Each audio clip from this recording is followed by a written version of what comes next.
आपल्या सर्वांच्याच घरामध्ये आजी आजोबा असतात. म्हणजेच 60 ते 65 वयाचे वरचे पुढचे ज्येष्ठ नागरिक आपल्या सर्वांच्या घरामध्ये असतात आणि यांच्या खाण्यापिण्याकडे विशेष लक्ष देणं आता त्यांच्या या वयामध्ये खूप आवश्यक असतं.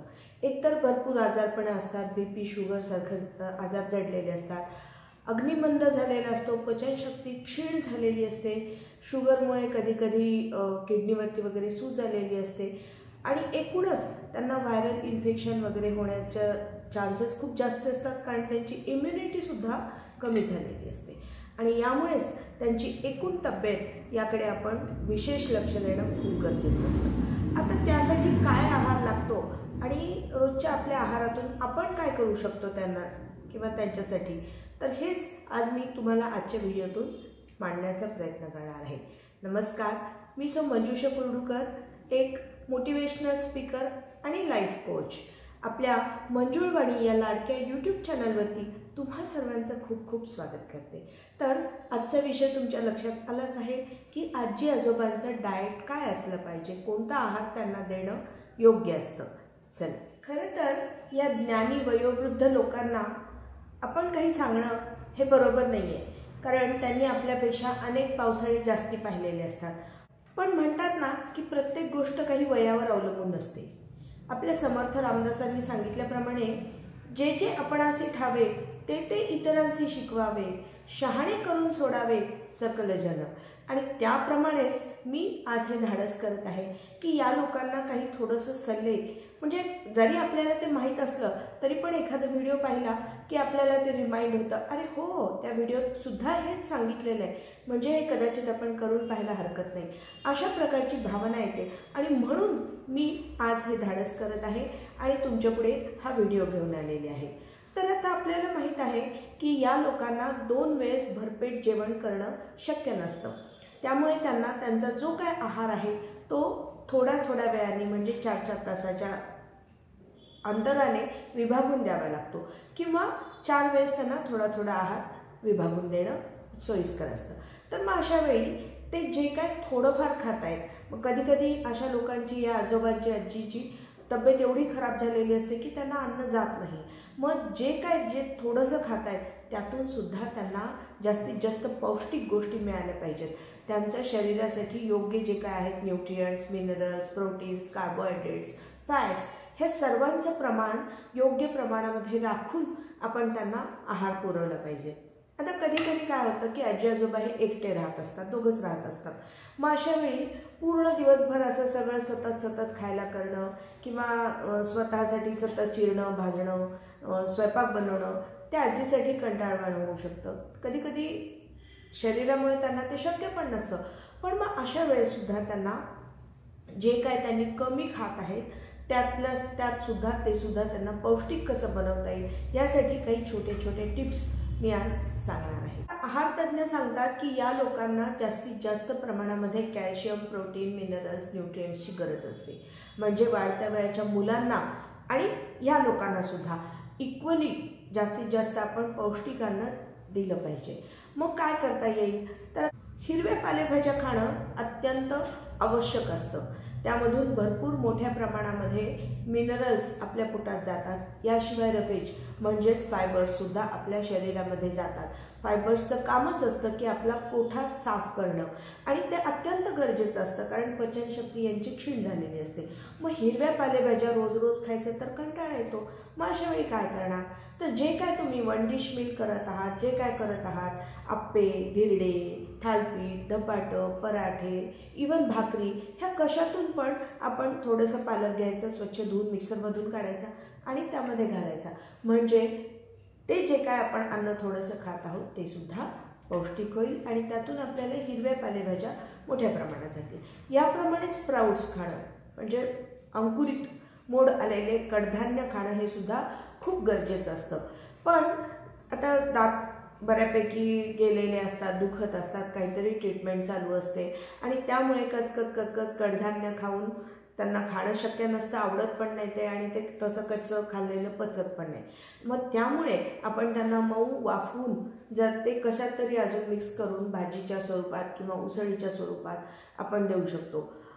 त्यापेक्षाही अजून माझ्याकडे एक आयडिया आहे की त्या मोड आलेल्या कडधान्याला जर आपण मिक्सरमधून काढलं आणि त्याचे छोटे छोटे धिरडे किंवा डोसे बनवले तर ते खूप सोयीस्कर पण होतं, टेस्टी पण लागतं आणि पचायला पण हलकं जातं. तर पुढची गोष्ट आहे शुद्ध तूप. या ज्येष्ठ नागरिकांना शुद्ध तूप अत्यंत आवश्यक असतं खाणं, कारण त्यांच्या शरीरातलं मोठ्या प्रमाणावर झीज झालेली असते सांध्यांमधलं वंगण कमी झालेलं असतं आणि त्यामुळे त्यांना थोड्या प्रमाणामध्ये चांगले फॅट्स त्यांच्या शरीरामध्ये जाणं आवश्यक असतं. मग यासाठी त्यांनी दिवसभरामधून कमीत कमी छोट्या चमच्याने 3 ते 4 चमचे तूप त्यांच्या खाण्यामधून त्यांना जाणं आवश्यक असतं, पोटात जाणं त्यांच्या. तर हे शुद्ध तूप शक्यतो घरचं असावं, गाईचं असेल तर अत्युत्तम. सध्या आता चांगले ब्रँड्स आहेत, त्यांचं तूपसुद्धा आपण घेऊ शकतो आणि ते चांगल्या प्रमाणामध्ये, खूप जास्ती वापरायचं नाही आहे, कारण त्यांना तळलेलं तेलकट पदार्थ, अति चमचमीत पदार्थ हे सगळं त्यांच्यासाठी नको आहे. सगळ्यात महत्त्वाची गोष्ट म्हणजे पॅकेट फूड त्यांचं पूर्णपणे बंद केलेलं पाहिजे, कारण चिप्स, मॅगी, नूडल्स ह्यासारखं किंवा बाहेरून आणलेले कोणतेही पॅकेटमधले प्रिझर्व केलेले खाद्यपदार्थ हे अत्यंत घातक असतात. त्यामध्ये नको असलेले फॅट्स, नको असलेलं अननेसेसरी सॉल्ट म्हणजेच मिठाचं प्रमाण, सोडियमचं प्रमाण खूप जास्त असतं. त्यामुळे या पदार्थांना पूर्णपणे बंद केलं पाहिजे. पण म्हणून आता काय होतं ना की आपण हे खायचं नाही, शुगर खायचं नाही, मीठ खायचं नाही, तेल खायचं नाही, चमचमीत खायचं नाही, पाणीपुरी नाही, वडापाव नाही, मग सतत आपण नाही नाही नाही म्हणतो आणि त्यामुळे या लोकांची चिडचिड वाढते. कारण त्यांना सतत आपण म्हणत असतो नाही नाही तुम्हाला नाही गोड खायचं, अरे पण त्याला काहीतरी सबस्टिट्यूट देऊ शकतो ना आपण. म्हणजे सतत नाही म्हणण्यापेक्षा कोणत्या गोष्टी त्यांच्यासाठी योग्य आहेत आणि कोणत्या गोष्टी खाल्ल्याने त्यांना जास्त फायदा मिळेल, शिवाय त्या रुचकर सुद्धा असतील, असे पदार्थ जर आपण त्यांना सुचवले तर ते त्यांना जास्ती आवडेल नाही का. असेच काही पदार्थ सुचवणार आहे मी तुम्हाला की सगळ्यात महत्त्वाची गोष्ट, आता मगाशी मी म्हटलं की पॅकेट फूड त्यांना नको आहे, पण जे काय रोजचं ताजं सात्विक अन्न घरामध्ये शिजवलेलं असेल त्याला सुद्धा छान खमंग आपण पौष्टिक करू शकतो. साधी आपली ज्वारी नाचणीची भाकरी, कारण नाचणी अत्यंत आवश्यक असते, कॅल्शियमचा मोठा स्रोत आहे तो, आणि नाचणी या लोकांच्या आहारामध्ये आठवड्यातून 2दा ते 3दा नाचणीची भाकरी किंवा इतर कोणत्याही स्वरूपात असायला पाहिजे. पण मग भाकरी जेव्हा आपण बनवतोय ज्वारीची नाचणीची, त्यामध्ये थोडंसं पुदिना, कोथिंबीर किंवा जिरे ओव्याची पूड असं जर घालून ती भाकरी बनवली तर नुसती साधी भाकरीसुद्धा मस्त मऊ लुसलुशीत लागते आणि ती तूप लावून खाली तर सकाळचा नाश्ता पण होईल आणि व्यवस्थित त्यांना पौष्टिक त्यातून सगळे इन्ग्रेडियंटसुद्धा मिळतील. तर अशा प्रकारे आपण त्याचं नियोजन करायला पाहिजे.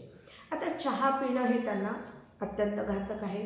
खूप आता बऱ्याच पुरुषांना चहा पिण्याची सवय असते आणि विशेषतः निवृत्तीनंतर किंवा आता उतारवयात घरी बसल्यामुळे त्यांना ते चहाचं व्यसन लागलेलं असतं. सकाळी 2दा 3दा 4दा चहा होतो, पण चहा हे अत्यंत वाईट आहे. त्यातील टॅनिन हे जे काही घटक आहे त्यामुळे आपल्या शरीराला हानी पोहोचते, निद्रानाशासारखे विकार व्हायला लागतात. आणि शिवाय साखर तर नकोच आहे, कारण गोड तर असंही म्हणजे शुगर तुम्हाला असो की नसो, इतर अनेक कारणांमुळे सुद्धा आपण एक्स्ट्रा शुगर घेणं किंवा नको ती जास्त प्रमाणामध्ये गोड खाणं बंद केलं पाहिजे. पण मग या चहाचा पर्याय काय करता येईल आपल्याला, तर सकाळी एकदा थोडासा अर्धा 1 कप चहा ठीक आहे त्यांचं नॉर्मल त्यांच्या सवयीनुसार, पण नंतरचा 2रा 3रा चहा घ्यायच्या ऐवजी त्यांनी जर पाण्यामध्ये 1 ग्लास पाण्यामध्ये काही पुदिन्याची पानं, थोडीशी तुळस, एखादी लवंग आणि अजून एखादा अद्रक थोडंसं खिसून वगैरे घातलं आणि ते उकळून पाणी जर पिलं तर त्यामुळे एक छान अशी तरतरी अनुभवायला येते आणि त्यामुळे आपल्याला चहाची सवयसुद्धा बऱ्यापैकी कमी करता येऊ शकते.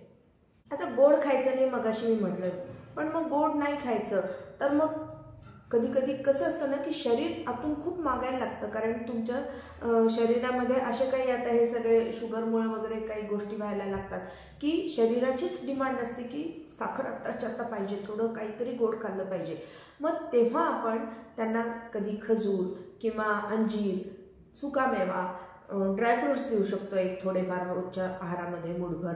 हे अत्यंत आवश्यक पण आहे आणि हेल्दी पण आहे आणि त्यामुळे त्यांचं जे काही क्रेविंग होत आहे त्यांना गोड खाण्याची ती सुद्धा आपण कमी करू शकतो। शिवाय सीझनल फळं जे काही ज्या सीझनमध्ये जे उत्तम आहेत, उगीच कोणत्याही सीझनमध्ये खूप काहीतरी वेगळे महागाची फळं आणण्याची गरज नसते।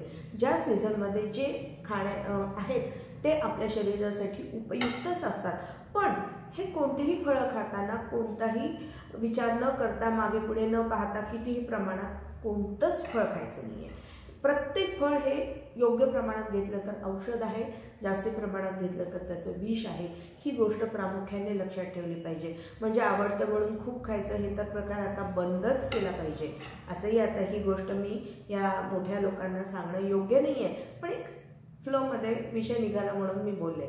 तर ह्या आपण फळांना छोटे छोटे काप करून, तुकडे करून आपण त्यांना डिशमध्ये घालून देऊ शकतो। तर हे त्यांचं सकाळचं किंवा 2 जेवणाच्या मधला एक छोटा स्नॅक म्हणून आपण त्यांना ड्रायफ्रूट्स किंवा कधी फळं देऊ शकतो। आता व्हिटॅमिन B12 ची कमतरता मोठ्या प्रमाणात या लोकांच्या शरीरामध्ये दिसून येऊ लागते। व्हिटॅमिन B12 हे अत्यंत आवश्यक आहे। पण आपण म्हणजे जर आपण नॉनव्हेज खात नसू किंवा प्युअर व्हेजिटेरियन असू तर मात्र याची मात्रा आपल्याला अजून कमी पडते। मग कधी कधी खूप जास्त जेव्हा त्रास व्हायला लागतो तेव्हा त्याची इंजेक्शन्स वगैरे डॉक्टर सुचवतात। पण त्याऐवजी आपण नॅचरली सुद्धा काही प्रमाणामध्ये आपल्या नैसर्गिक आहारामधून आपण मिळवू शकतो। तर फ्लॅक्स सीड्स म्हणजेच जवसाची चटणी हे एक अत्यंत उपयुक्त गोष्ट आहे, जी आपल्या अधूनमधून आहारामध्ये असायला हरकत नाही। जेव्हा या आजी आजोबांची सुपारीची पूड करतो आपण, त्यामध्ये सुद्धा तिळाच्या बिया, भोपळ्याच्या बिया, जवसाच्या बिया, ह्या कारळाचे जे मोठं कारळ असतं त्याच्या बिया, ह्या सगळ्या सीड्स खूप उपयोगी ठरतात। आणि ह्या सर्वांना बडीशोप, ओवा, जिरे ह्यासोबत मिक्स करून जर आपण पूड करून ठेवली तर ती त्या मगाच्या चहासारख्या ड्रिंक्सच्या नंतर त्यांनी ते 1 चमचा जरी घेतली तरी सुद्धा ते पुरेसं आहे। आता अजून एक गोष्ट आहे की व्हिटॅमिन B12 चा स्रोत असणारी गोष्ट म्हणजे दही भात। आता आपण आपल्या दही ताक घेणं तर चांगलंच असतं, पण ते दही ताक सुद्धा आंबट घेऊ नये। अत्यंत सात्विक म्हणजे सकाळी लावलेलं 1-5-6 तासानंतरचं दही त्यांच्यासाठी चांगलं असतं। मग दही भात खाण्यामुळं व्हिटॅमिन B12 कसं काय वाढेल असं बऱ्याच जणांना प्रश्न असतो। तर आहार तज्ज्ञांनी सुद्धा ही गोष्ट सांगितलेली आहे की थंड भातामध्ये काही प्रमाणामध्ये पौष्टिक मूल्य त्याची वाढत असतात। तर त्यामुळे आता बऱ्याच लोकांना थंड भात म्हणजे शिळा भात, आम्ही नाही खात शिळा भात, असं नसतं। तर त्यामध्ये काही चांगल्या गोष्टी सुद्धा वाढत असतात। त्यामुळे प्रमाणात खूप शिळा खायचा नाही आहे, पण रात्री जर मऊ भात थोडासा जास्तीचा करून ठेवला आणि सकाळी जर त्याला सात्विक दही, थोडंसं जिरे मोहऱ्याची फोडणी घातली, कोथिंबीर, थोडंसं डाळिंबाचे दाणे, थोडंसं दाण्याचं कूट असं सगळं घालून जर मस्त त्याच्यावरती चुरचुरीत फोडणी दिली तर तो भात उत्तम B12 चा स्रोत पण राहणार आहे आणि पौष्टिक आहे। आवडीचं चमचमीत खाणं पण त्यांच्यासाठी ठरणार आहे। त्यामुळे आजी आजोबा पण खुश होतील आणि काहीतरी पौष्टिक त्यांच्या पोटात जाते म्हणून आपल्याला सुद्धा समाधान मिळेल। आता थंडीच्या दिवसामध्ये ड्रायफ्रूट्सचे लाडू जेव्हा आपण बनवतो तर त्यात सुद्धा मखाना ही गोष्ट पूर्वी नव्हती एवढी, ह्याचा सध्या खूप प्रस्त वाढलेला आहे। तर मखाना सुद्धा चांगल्या प्रकारचं उत्तम स्रोत आहे अनेक मिनरल्सचं। त्यामुळे त्यांना सुद्धा आपण आपल्या या लाडूमध्ये जर पावडरच्या स्वरूपात वापरलं तर ते उपयुक्त ठरू शकतं। त्याचप्रमाणे या थंडीच्या दिवसामध्ये रात्री झोपताना 1 चमचा हळद एक ग्लास गरम पाण्यामध्ये घालून उकळायची आहे। थोडंसं सुंठीची पूड किंवा अद्रकचा तुकडा सुद्धा आपण खिसून घालून उकळायचा आहे त्यासोबत आणि ते हळदीचं पाणी पिण्यामुळे खूप चांगल्या प्रकारे आपली इम्युनिटी डेव्हलप होणार आहे। करोनाच्या काळामध्ये या इम्युनिटीबद्दल अनेक व्हिडिओज अनेकांनी पाहिलेले आहेत।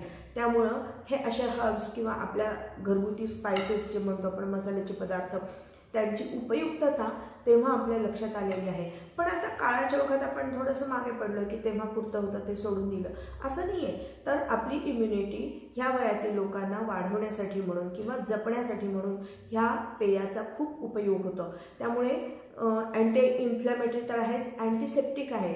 त्यातील काही द्रव्य असे आहेत ज्यामुळे आपल्याला इन्फेक्शन होण्यापासून आपल्या शरीराला आपल्याला रोखता येऊ शकतं आणि त्यासाठी हळदीचं कोमट पाणी पिणं सुद्धा खूप चांगली गोष्ट आहे।